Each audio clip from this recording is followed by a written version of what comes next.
एक बार समुद्र में बड़ी जोरों की ज्वार भाटा आई, तो समुद्र में जितने भी हीरे जवाहरात थे वो सब समुद्र ने निकालकर बाहर फेंक दिया। नगरवासियों ने जब यह बात जाना तो सब दौड़कर, कोई बाल्टी लेके जा रहा है, कोई पात्र ले जा रहा है, सब छकड़े भर भर हीरे जवाहरात सब उठा ले गए। राजा साहब को सूचना मिली तो राजा साहब भी अपना सेनापतियों को पूरी सेना लगा दिए, बोले सब उठा लाओ।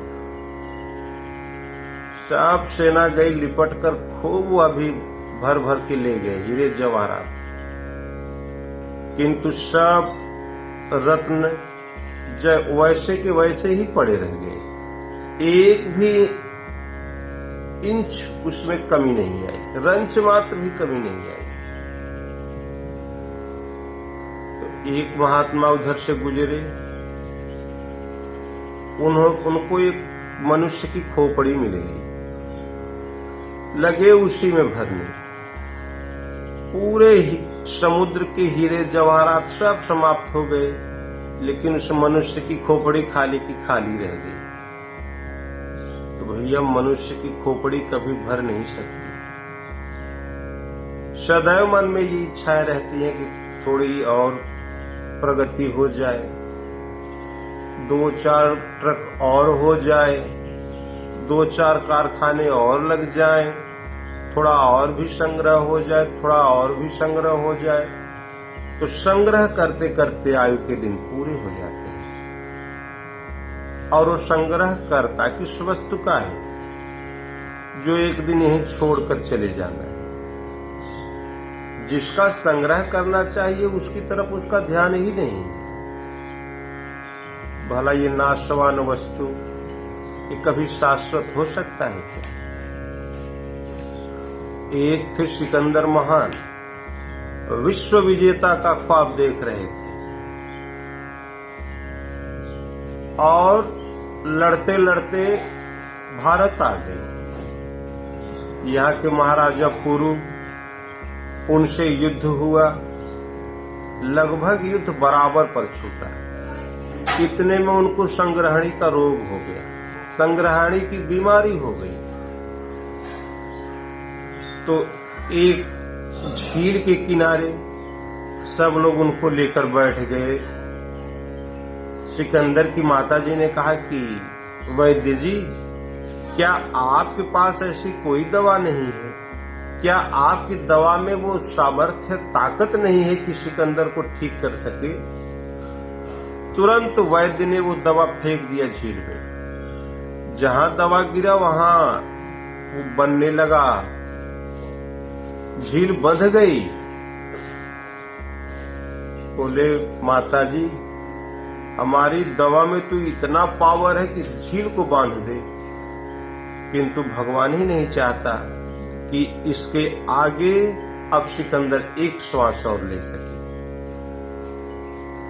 तो विश्व विजेता का स्वप्न देखने वाला सिकंदर 32 वर्ष की अवस्था में दुनिया छोड़कर चला गया। और जब वो जान गया कि अब हमारी मृत्यु निश्चित है, तो उसने अपने सेनापतियों से कहा कि देखो, जितने हीरे रत्न हमने जीते हैं उन सब को यहां से लेकर शमशान तक बिछा देना, और हमारी हाथों को हमारी अर्थी से बाहर रखना। 2-4 नगीने हाथों में भी रख देना, कम से कम लोग देखें कि सिकंदर जब गया दुनिया से तो उसके हाथों में क्या थी। सबने वैसा ही किया, किंतु इस इतनी व्यवस्था के बाद भी सिकंदर जब गया दुनिया से तो दोनों हाथ खाली थे, कुछ भी नहीं ले जा पाया। तो इच्छाएं अथाह सागर हैं, कभी किसी की इच्छा पूरी नहीं होती। तो इच्छा काया, इच्छा माया, इच्छा जग उपजाया, कहे कबीर जे इच्छा विवर्जित, ताका पार न पाया। ये इच्छा ही काया है, इच्छा के कारण ही आपको यह तन मिलता है। जैसी आपकी इच्छा होगी, जैसे आपके मानसिक भावनाएं विचार होंगे, उसी के अनुरूप आपको यह तन मिल जाएगा। इच्छा माया, ये माया ही जितना इच्छा बढ़ाते जाओगे, माइक प्रवृत्तियां, इसका विस्तार होते जाएगा।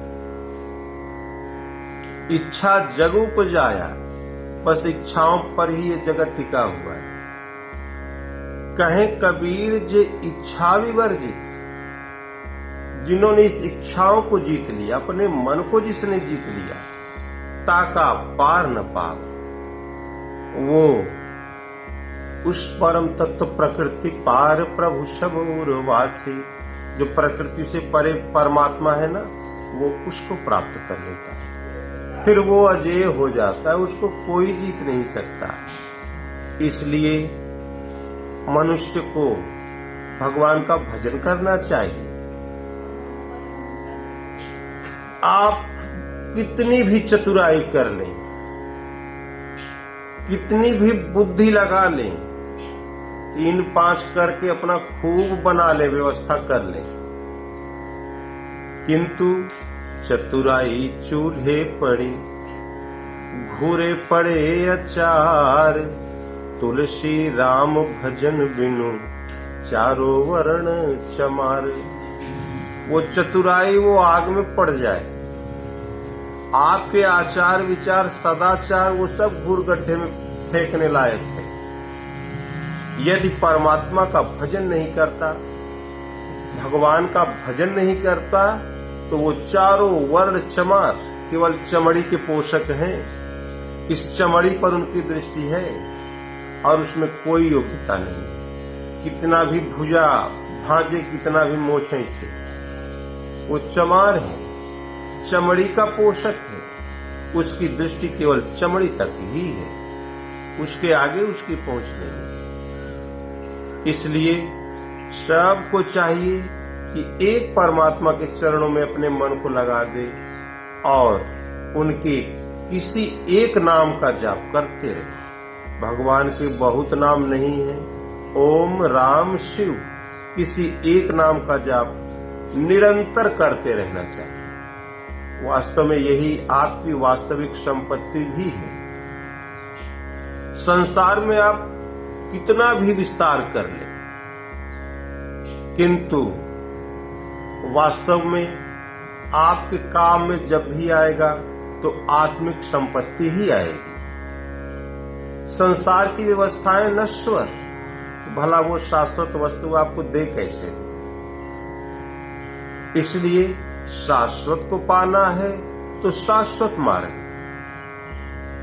और इस नश्वर में भटकना है तो नश्वर मार्ग। भगवान को छोड़ दो ना, बस भगवान को छोड़ के कुछ सत्य है?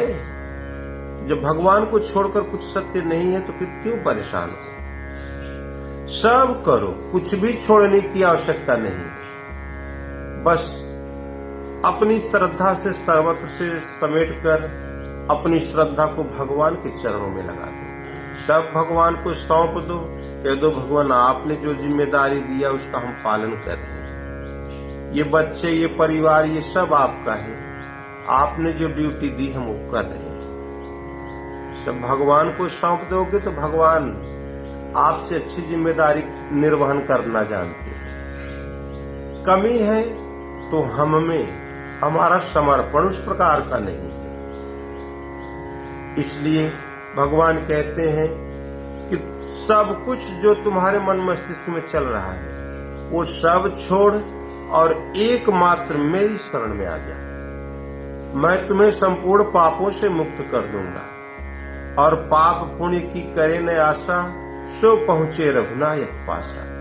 जिसको न पाप की चिंता है न पुण्य की चिंता है, केवल भगवान की चिंता है, वो भगवान को सहज ही प्राप्त कर लेता है। इसलिए सब लोग भजन करो, यही वास्तविक पथ है, यही वास्तविक धन है। ये भगवान कहते हैं कि यदि मेरे बताए हुए साधन विधि के अनुसार 2 कदम भी कोई चल देता है तो उसका कभी विनाश नहीं होता। ये शरीर छूटेगा तो अगले जन्म में सुचि नाम श्रीमताम गेहि, इस पुण्य के फल स्वरूप इस श्रीमान पुरुष के घर में जन्म लेगा वह साधक, और श्रीमान वही है जिनके घर में ये साधना की विधि सुरक्षित है। ऐसे सत्पुरुषों के घर में जन्म लेगा और वो उसकी साधना वहीं से आगे बढ़ जाएगी। तो अनेक जन्म संसिद्धस ततो याति पराम गति, 2-4 जन्मों के अंतराल में वह उसी परम धाम परम पद को प्राप्त कर लेता है। अर्जुन, वो मुझे प्राप्त कर लेता है। मैं जिस स्वरूप में स्थित हूँ उसी स्वरूप में वह भी स्थित हो जाता है। मैं जिन विभूतियों से युक्त हूँ वह भी उसी विभूतियों से युक्त हो जाता है। मुझ में और उसमें लेश मात्र भी भेद नहीं रह जाता। तो आज आपने भगवान श्री कृष्णोक्त साधना विधि को समझा, उस पर अग्रसर हुए, तो इस संसार में माया में हैसियत नहीं है कि फिर आपके भजन के आरंभ को नष्ट कर सके। तो भगवान को अपना सब कुछ सर्वस्व समर्पित करके साधन पथ पर लगे। भगवान कहते हैं बस उतने मात्र से ही मैं उसे संपूर्ण पापों से मुक्त कर दूंगा और अंत में वह मुझ में स्थित हो जाएगा। इसलिए सब लोग भैया नाम का जाप करो, चलते फिरते उठते बैठते हर स्थिति में नाम याद आया करे। सुबह शाम आधे घंटे 20 मिनट तो बैठ कर समय अवश्य दो।